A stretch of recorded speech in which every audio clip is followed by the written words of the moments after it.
I'm 29 years old. I live in a tiny apartment that smells faintly of old books and coffee. My cat, Luna, is curled up next to me. She's my only companion these days. I used to have more friends, family dinners, the laughter of people who loved me, but life has a way of stripping everything away until you're left with just the bare essentials. I've always been a dreamer. People say I have a quiet optimism, a stubborn hope that things will eventually work out. But the truth is, hope feels heavy when it's just you holding it, when everything else you counted on disappears. I grew up in a small town. My parents were complicated but loving. I remember my father's deep voice, sometimes full of pride, sometimes full of frustration. And my mother, quiet, always watching, holding back tears she didn't want me to see. I was an only child, so I learned early how to be my own best friend. But nothing prepared me for what came after college. I had a plan: move to the city, get a job in publishing, meet people who understood me. Everything was supposed to be bright and new. I got the job.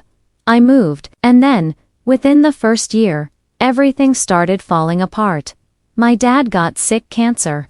My mom, she withdrew into herself in a way that made me feel invisible. And then there was Jake. Jake was supposed to be the love story I'd tell someday. He was everything I thought I wanted: kind, funny, brilliant. But he left, just like that. No explanation, no fight. He just disappeared. I remember sitting on the floor of my empty apartment, phone in hand, staring at the blank screen for hours. I kept asking myself, what did I do wrong? Why does life keep taking away the people I love? But grief, it doesn't come all at once. It sneaks in through the cracks. At first, it was just sadness, then loneliness, then anger, then a hollow emptiness I couldn't shake. That emptiness, it turned out to be an invitation to rebuild. I spent months juggling hospital visits and paperwork, trying to hold onto the fragments of a life I thought I had. And through it all, I discovered something remarkably, discovered my own strength. It wasn't the kind of strength you see in movies. It wasn't heroic or loud. It was quiet. The strength that gets you out of bed when your heart feels shattered. The strength that lets you make dinner for yourself when you can remember the last time someone cared. The strength that whispers, you can keep going, even if just one step at a time. One day, I was walking through the park, trying not to think about Jake, or my dad, or my mom more, even myself. And I saw a little girl chasing her dog, both of them laughing.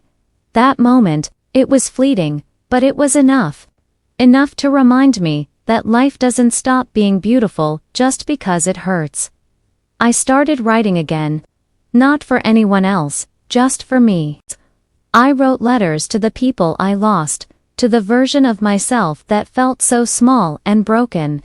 I wrote about hope, grief, and love that hurts, and love that heals. And slowly, I began to feel lighter. It's been 5 years since all that chaos.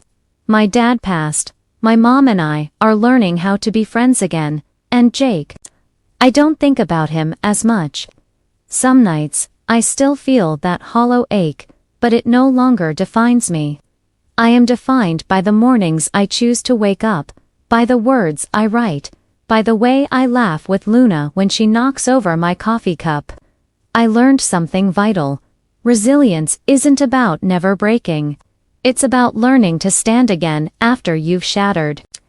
It's about knowing that the weight you carry, isn't a punishment hit, proof that you survived.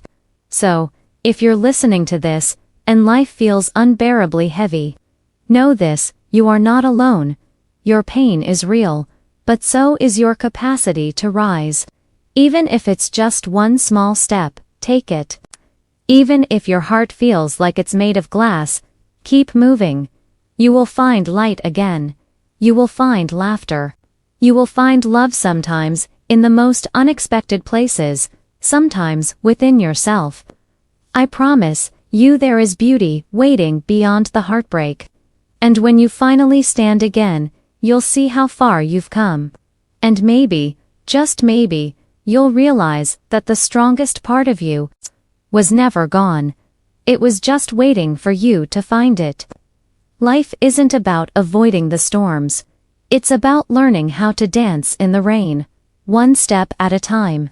And somehow, through all the pain, I've learned that I can.